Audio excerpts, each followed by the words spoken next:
I thought it'd be a good idea to talk about grooving with a recorded rhythm section.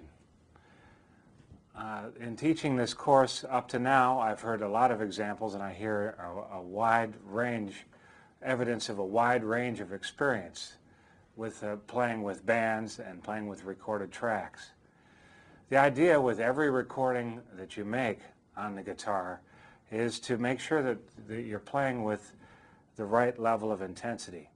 And a lot of times the best indicator as far as the level of intensity is what's going on in the drums. Let's start out with the most basic drum sound, this metronome. So I'm going to use Lesson 3, Topic 1 as material for this. 1, 2, 3, 4.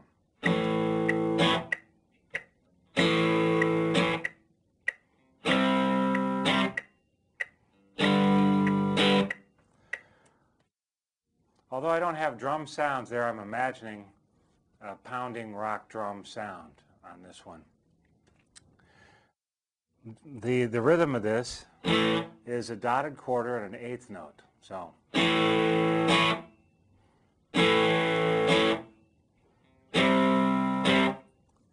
1, 2, 3, 4.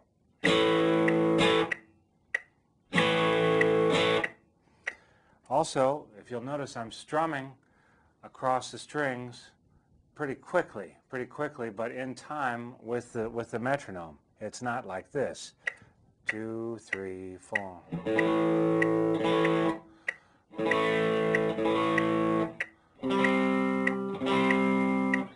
It's important to get the notes, but it's not more important to get the notes than the rhythm and the intensity.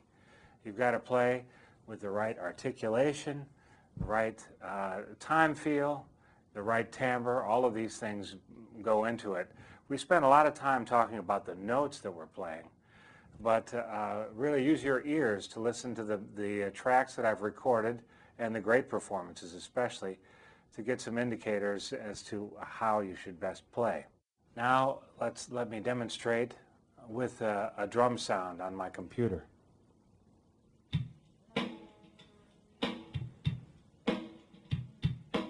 The pulse is the same as with the metronome a second ago, but you can hear other things. You can hear a hi-hat sound, you can hear a bass drum, and a snare drum sound.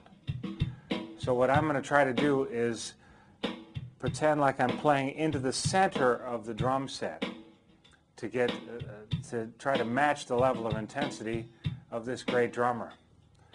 1, 2, 3, 4. I'm really trying to make it so that there is one sound. There's one sound that's happening with this. It's not... It's really supposed to be almost like a piano keyboard with like ba, ba, like that sort of thing. 1, 2, 3, 4.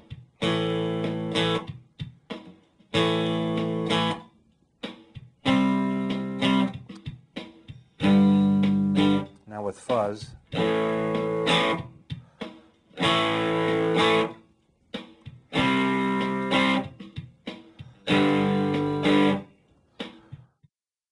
I should also mention that I'm not playing extra strings along with it. I'm playing the A power chord, and I don't have any of these extra notes going. Everything is just based on these three notes. Same deal with the C and the G. Part of that has to do with muting with the left hand. And making it so that I'm strumming just those three notes. For the A, my thumb is sneaking up and muffling the bottom string, so you can't hear that. And my first finger is muffling the second string, and my pinky is kind of sneaking around and muffling the first string. So I'm making it so that there's only really three sounds being made. 2, 3, foam.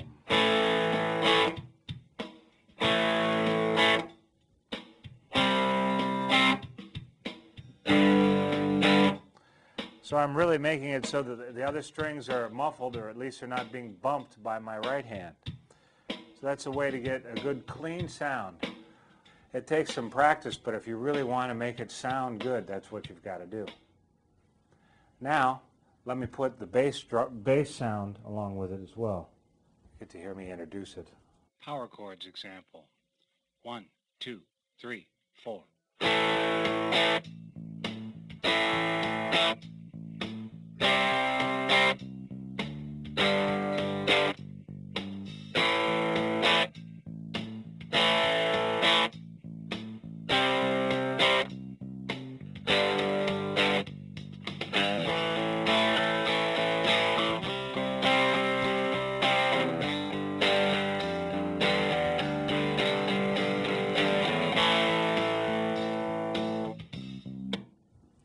So the reason why I'm playing and it's locking in with the bass player sound is that the bass is locked in with the drums. The drums are the heartbeat of any band. And so if you're locked in with the drummer and everybody else is doing their job, you're locked in with the overall sound. Now the time feel is not under the ownership of the drummer. The time isn't in the drums. The time is in your heart and in the heart of the other players in the band. So you really have to work to get an inner metronomic sense, and the best place to get that is from playing with great drummers. And then when you get a chance to play with a real band, with a real great drummer, you know where to put your energy and where to get the energy from. It's right in the drums. So I think this will help your groove playing.